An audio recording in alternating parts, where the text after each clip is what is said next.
Nah, itu mungkin guyone wali ku jek mungkin. Kadang orang itu engkar ndak bisa. Yaitu tadi piye wae resmi teksnya Allah tuh yaumana kullu unasim di imamihim. Nanti manusia dipanggil itu per ketuanya, bukan per individu kesuwen. Jadi ada teori itu yang mungkin benar. Ya, teori itu yang mungkin benar karena kita nanti di mahsyar juga dipanggil ketuanya dulu. Jadi ya ma'asyarus syafi'iyah, terus Imam Syafi'i disuruh maju ya ma'asyarul malikiyah. Karena ketua ini nanti yang menciptakan mazhab. Karena ada pepatah an-nasu ala dini mulukihim. Manusia itu mengikuti tradisi ketuanya. Mungkin coba orang Indonesia mbok bodoh, mbok ora, mbok pinter, mbok ora nggak Abu Bakar ya radhiyallahu anhu. Coba kalau tradisinya Syiah, mungkin Abu Bakar laknatullah alaih kan gitu.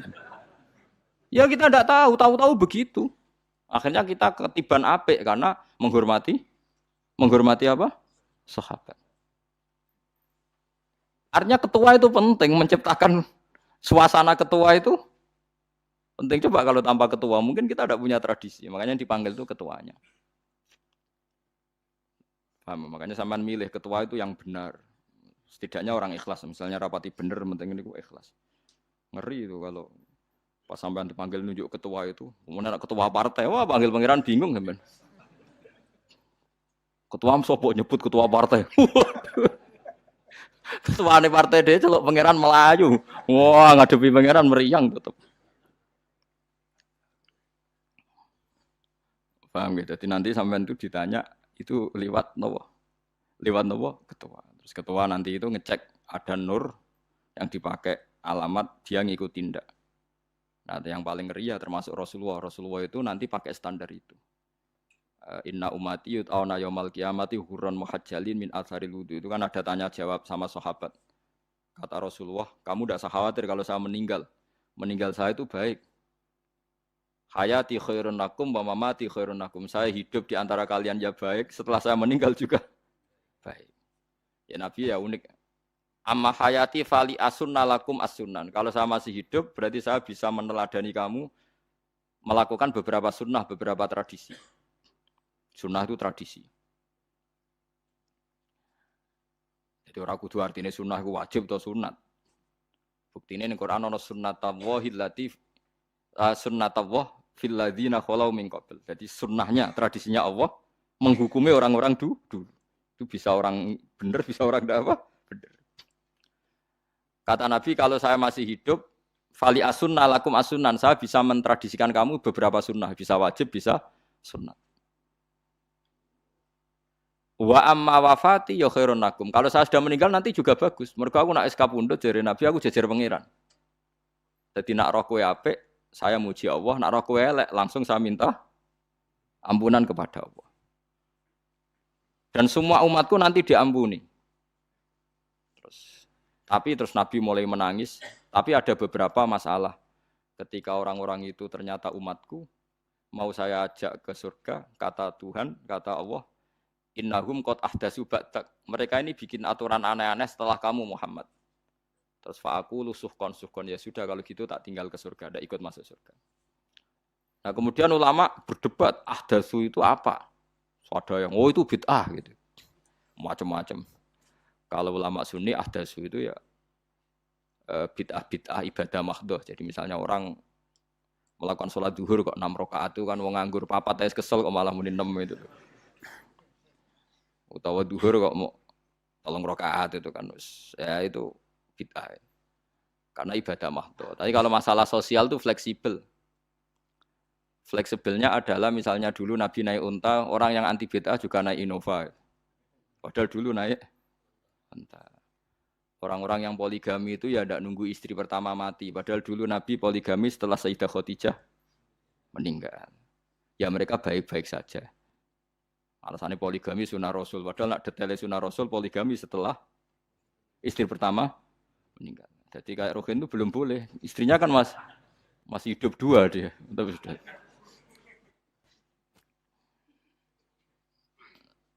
Nah, bukan artinya kalau sampean memaksakan gitu.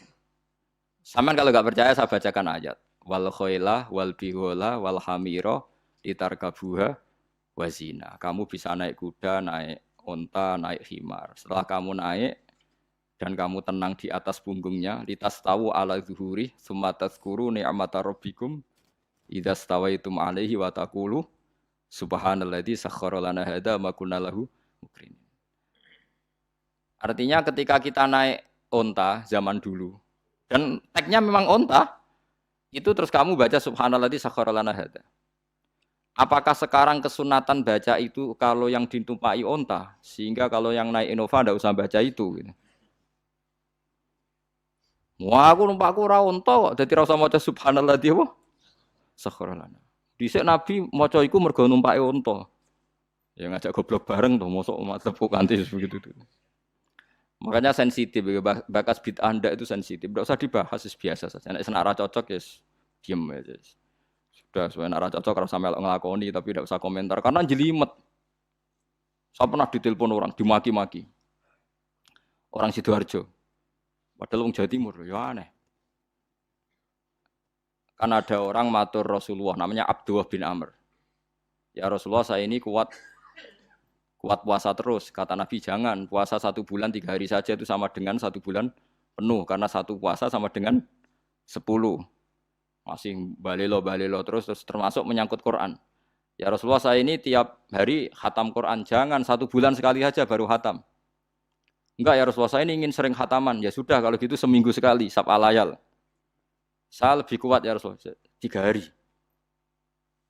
3 hari saja khatam sekali. Iqra'hu fi salasin kata Nabi. Ya Rasulullah, saya lebih kuat ketimbang itu. Tidak ada yang lebih baik ketimbang itu kata Nabi. Kemudian orang itu anti semaan, karena semaan itu kan 1 hari khatam. Paham ya? Maksudnya hadis tadi yang di Bukhari dipakai dalil anti apa? Semaan, karena semaan itu 1 hari apa? Lewat telepon, pertama lewat santri saya, terus lama-lama lewat telepon. Saya tanya, kamu bacanya hadis kira-kira sama saya banyak mana? Kayaknya banyak jenengan. Terus saya tanya, betul Nabi menyuruh khatam tiap 3 hari? Ya. Betul Nabi nyuruh khatam tiap 1 bulan? Ya. Ya sudah lakukan saja. Anda sering enggak khataman tiap 3 hari? Enggak pernah, setahun aja enggak mesti. Lah iya kalau Nabi melarang baca Quran tiap hari kamu setuju, tapi Nabi nyuruh tiap hari khatam kamu enggak setuju. Enggak apa-apa, kamu anti semaan enggak apa-apa, tapi lakukan perintah Nabi tiap 3 hari khatam. Menang deh. Jadi, lah itu maksud saya. Anda tidak apa-apa milah-milah bid'ah sesuai versi Anda, pemahaman Anda, tapi yang fair. Kalau Anda anti semaan ya harus tiap 3 hari khatam karena dawuh Nabi iqra'hu fi kulli salasin. Enggak juga kan mereka juga orang yang enggak jarang baca. Jarang baca apa? Lah itu enggak fairnya di situ. Makanya dia biasa mawon. Cuman semaan apal Quran wis semaan. Nah apal Quran ya wiridan, malah lucu to apal Quran kok semaan. Ya yes, ngono ae rapal ya nyemak kan, kok nak kesel ya mulai. Jadi bang nyemak sampai geremeng. Bariku mangan entek akeh kan malah lucu. Wong nyemak yo do kurang ajar. Jajal kok nyemak ki delok ngarep mbek guri tok, anggere kembar ya wis. Aku serah kelakuane wong nyemak. Kan dekne rapal kan ya. Biasane nyegat guri to. Kok angger gurine kembar pojok ya. Wis. Kok angger gurine pojok kembar. Ya sing semaan akhire pinter sing maca kembar gurine. Paham gitu terus wau gitu tohuron gitu alatnya memahami Quran secara lugat. Quran bagaimanapun bilisanin arabiyim mubin. Ada ulama yang berpendapat tohir itu dimubalaghahkan tohur seperti ghafir, ghafur, syakir, syakur. Sebab itu menurut mazhab ini tidak ada air apa mustamal. Tapi kita biasa mazhab Syafi'iyah apa? Ada apa? Ada mustamal. Itu masalah-masalah ijtihadiyah. Ini masalah-masalah ijtihadiyah. Kalau masalah ijtihadiyah tadi pendapat saya benar mungkin salah. Pendapat Anda salah tapi ya mungkin benar itu. Wa anzalna minas sama ima antahura. Mutahhiron tegese banyu iku sing nyucekno. Linuhya supaya maringi urip ingsun. Bihi sebab anane banyu baldatan ing daerah maitan kang mati. Jadi istilah resmine pangeran yo aku nak nguripno bumi iku yo nganggo lantaran banyu. Jadi coba soal pangeran kok butuh lantaran. Waduh repot. Wong Qur'ane pangeran dhewe ngistilahno aku nak nguripno bumi lewat lantaran banyu. Ya rasa mbok jero-jerokno. Pangeran kok butuh lantaran. Ora usah lantaran lah ya iso, tapi nek Allah nganggo lantaran ya oleh, ya aja terus Allah kok nganggo wasilah. Wah ya malah kacau. Ora usah ngono-ngono, ora usah mikir. Pokoke Qur'an diwaca ora usah dipikir, pun ngono. Iman nonton mawon kok repot. Iman kok napa? Kok repot. Linuh ya supaya ngurip-ngurip sapa ingsun bi sebab banyu. Baldatan ing negara atau daerah maitan kang mati. Jadi sampean jangan mengatakan kalau Allah untuk menghidupkan bumi butuh air ya keliru. Allah itu tidak butuh apa-apa, nggih. Allah itu tidak butuh apa. Tapi kalau Allah punya sunnah, punya adat menghidupkan bumi itu pakai air, ya Allah jangan kamu atur. Kira pangeran kok ngatur. Itu kan ada cerita di kitab-kitab itu termasuk di Ihya itu. Nabi Musa itu sok dekat Allah. Jadi enggak mau mimik obat. Membuktikan bahwa Allah itu tidak butuh wasilah. Akokir itu maknanya obat-obatan yang dari herbal itu bahasa Arabnya apa? Al-akokir. Dia setiap konsultasi sama dokter disuruh minum herbal itu. Enggak mau dia. Enggak, saya akan disembuhkan Allah langsung, enggak usah lewat obat apa herbal katanya. Tiap dokter ditanya jawabannya sama. Oh, dokter goblok. Kamu belum tahu ya kalau Allah itu tidak butuh wasilah. Malah marah-marah dia. Akhirnya dia konsultasi langsung ke Tuhan. Apa betul ya Allah saya butuh minum akokir? Terus, kata dokter gimana? Karena herbal itu fungsinya gini-gini. Sa Musa, sing gawe fungsi herbal ngono iku sapa? Nggih jenengan. Lah yo aku gawe fungsine ngono kowe ngombe kok ora gelem. Sing gawe iku ya aku. Jadi sing gawe bodrek ku nek kowe ngelu, bodrek mandi sing gawe ku ya pangeran, rumangsamu sapa? Sing gawe ruhin abar kelon lega ya pangeran. Mangsamu sapa? Omane bojone ayu kan. Ah, sing wis pangeran ora usah aku isin gengsi, ora usah ngono. Kalau muni elek dibanding bojone ning swarga, nek ning donya ya ayu, nguruhin ya diselera udarane. Paham gitu. Terus itu masalah yang enggak akan selesai ila yaumil kiamah. Jadi ada cara pandang langsung Allah itu ya bisa. Tapi misalnya ada sunnatullah ya jangan kamu tentang. Termasuk Nabi Musa akhirnya Nabi Musa mau minum, setelah minum sembuh. Terus ketika sembuh diberitahu Allah, memangnya kenapa kalau minum obat itu? Obat itu ada khasiatnya yang bikin juga Allah. Kok kamu hindari itu alasannya apa? Wong yang bikin juga Allah. Makanya kalau kamu percaya wasilah, kalau terpaksa percaya, kamu harus yakin bahwa nomor satu adalah Allah Subhanahu wa Ta'ala. Kalau kamu takut orang itu syirik, ya gak apa-apa, kamu lawan, harus kamu lawan. Memang selera kamu begitu. Kamu harus tidak usah ikut pakai, wong kamu khawatir, tidak apa-apa. Jadi sing khawatir sirik, kira usah nganggu ali-ali, kira usah nganggu ake. Tapi sing seneng dagangan, ya nganggu. Orang usah jimat-jimatan ini hati, napa booming ngoten mawon niati dagang. Kulo nu diakek larang sedurunge rame-rame akek. Barang akek kerame terus mboten kula nggo. Wah, darani murah repot. Nggih kula mboten sombong. Dulu akeknya bapak itu zaman Bapak Sugeng tuh pernah ditawar ditukar mobil. Zaman itu mobilnya seharga 60 juta. Dan itu wasiat bapak untuk saya. Saudara saya sepakat itu untuk saya. Dulu kadang-kadang tak pakai. Setelah akek booming terus dikira ini yang gelondongan berapa kilo. 25.000 muruah camah cara Jawa camah tidak pernah tak pakai.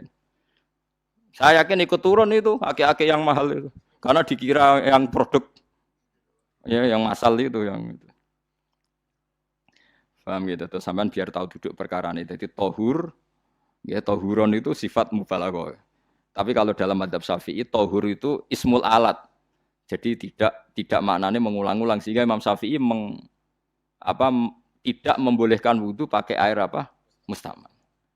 Lah menurut hadis kayaknya benar Imam Syafi'i secara lahir. Karena Nabi ngendikan sisa air wudu itu membawa dosa Anda. Kata Nabi, jika seseorang wudu maka kotorannya keluar dari ajfan, dari telapuk mata, dari apa sampai keluar dari mimbaini adzofirih, sampai keluar dari bawah-bawah apa? Kuku. Sehingga kalau air ini sudah membawa kotoran dosa Anda, berarti air ini kan sudah menjadi air kotor. Andai kan Anda mukasyafah, maka air ini sudah penuh dengan kotoran. Enggak mungkin air yang sudah penuh kotoran dipakai wudu lagi.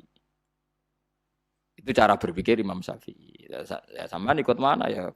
Ya gampang kan kalau keadaan normal ya ikut Syafi'i, kalau air banyak, kalau tidak normal ya ikut mazhab yang lain. Kan gampang. Gitu aja kok repot tuh.